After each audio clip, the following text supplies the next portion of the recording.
हरे कृष्ण कृष्ण कृष्ण हरे हरे, हरे राम राम राम हरे हरे।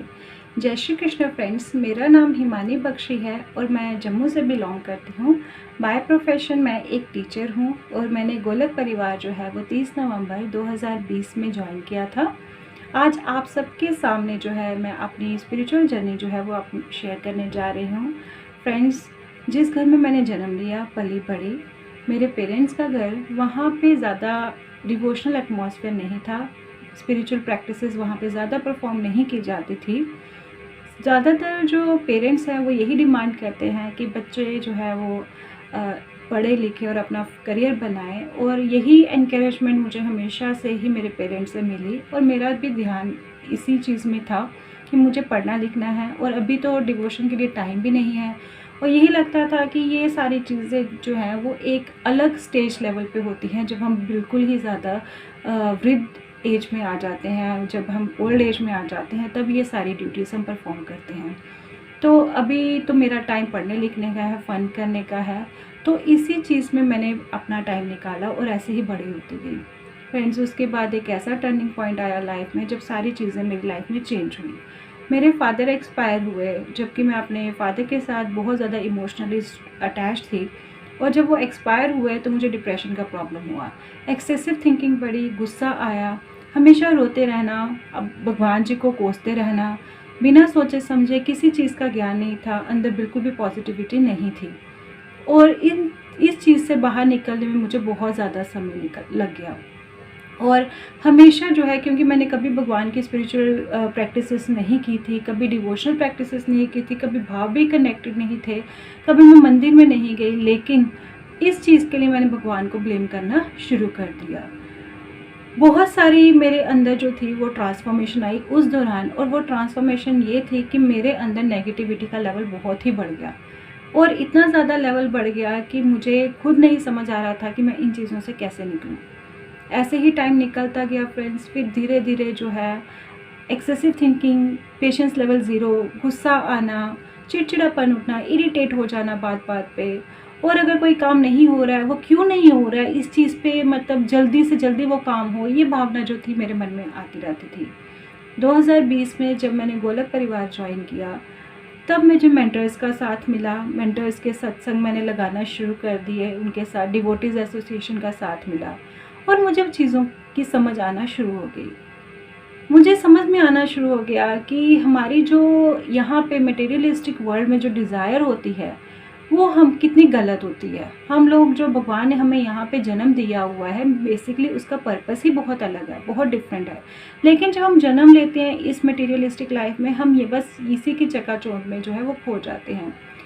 हमारे मेंटर्स निखिल जी, नितिन जी, प्रीति जी, रूपाली जी और हमारे बाकी मेंटर्स जो हैं, जब उनकी मैंने स्पिरिचुअल जर्नी सुनी तो मुझे उनसे बहुत मोटिवेशन मिली, बहुत ज़्यादा। मुझे समझ में आया कि हम तो ऐसे अंधकार में जी रहे हैं, हम तो, हमारी लाइफ ही अलग डायरेक्शन में थी। तो एक मोटिवेशन मिली कि हमें जो है अब उस अंधकार से निकलना है, और हमें अपने आप को पॉजिटिविटी की तरफ लाना है और भगवान जी के साथ अटैच होना है। हमें मटेरियलिस्टिक डिज़ायर नहीं करनी, हमें जो है स्पिरिचुअल डिज़ायर्स रखनी है। बस फिर क्या था, फिर मैंने स्पिरिचुअल डिज़ायर रखना शुरू कर दिया। सत्संग का संग तो मिल ही चुका था, और हमें वहाँ पे ये बताया जाता था कि रास्ते बताए जाते थे, न्यूमरस एक्टिविटीज़ बताई जाती थी, जिससे कि हम अपने आप को भगवान के साथ जोड़ सके और उनका साथ जो भूला हुआ रिश्ता है उसको हम स्ट्रॉन्ग कर सकें। फ्रेंड्स, मैंने बहुत सारी चीज़ें जो है भगवत गीता से सीखी, और सीखने के साथ साथ उसको अपनी इम्प्लीमेंट किया लाइफ में। जब लाइफ में इम्प्लीमेंटेशन मैंने करना शुरू कर दी तो मेरी लाइफ जो थी वो धीरे धीरे ट्रांसफॉर्मेशन होना शुरू हो गई, और ये ऐसी ट्रांसफॉर्मेशन आई जिससे कि मेरे सारे विकारों का अंत तो हुआ ही हुआ, लेकिन उसके साथ मेरे अंदर जो एनलाइटमेंट हुई, उससे मैंने परमानेंट हैप्पीनेस को जो है उसको फील करना शुरू हो दिया। अब आनंद ही आनंद जो है हर जगह फील होता है, हर जगह बस मन करता है कि हम बस स्पिरिचुअल प्रैक्टिसेस करते रहे, वो सारे काम करें जिससे भगवान खुश हों।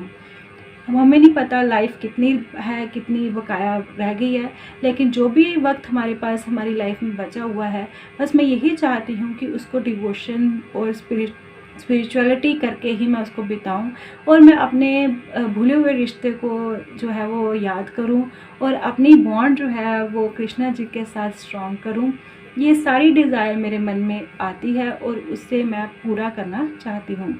फ्रेंड्स, ये डिज़ायर मेरी तभी आई मन में जब मैंने अपने मेंटर्स को सुना, उनकी स्पिरिचुअल जर्नी सुनी, उनकी ट्रांसफॉर्मेशन सुनी, तो ये डिज़ायर मेरे मन में ये भी आई और मेरे जितने भी बाकी डिवोटीज़ एसोसिएट हैं उनके मन में भी ये डिज़ायर है और उनकी लाइफ भी चेंज हो रही है।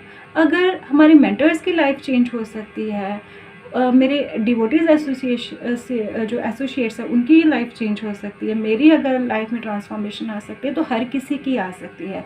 बस हमें उसके लिए जो है मटेरियलिस्टिक डिज़ायर्स को जो है वो छोड़ना है और स्पिरिचुअल डिज़ायर्स जो है उसको अपनाना है, उसको मन में रखना है। जब ऐसा करेंगे तो मन में भाव आना शुरू हो जाएंगे और भगवान जी को तो वैसे ही जो सबसे ज़्यादा पसंद है अपने भक्त का भाव, वो किसी भी चीज़ से खुश नहीं होंगे। आप उनके साथ सामने आप पैसा चढ़ा लो या फिर आप उनके सामने कुछ भी अर्पित करो, लेकिन जब तक आपके वो भाव नहीं जुड़े होंगे ना, तब तक वो कुछ भी जो है वो उतनी वो श्रद्धा जो है पूरी नहीं होगी। तो बस हमने वो श्रद्धा, वो भाव और वो विश्वास जो है अपने अंदर जगाना है और उसी को साथ लेके चलना है।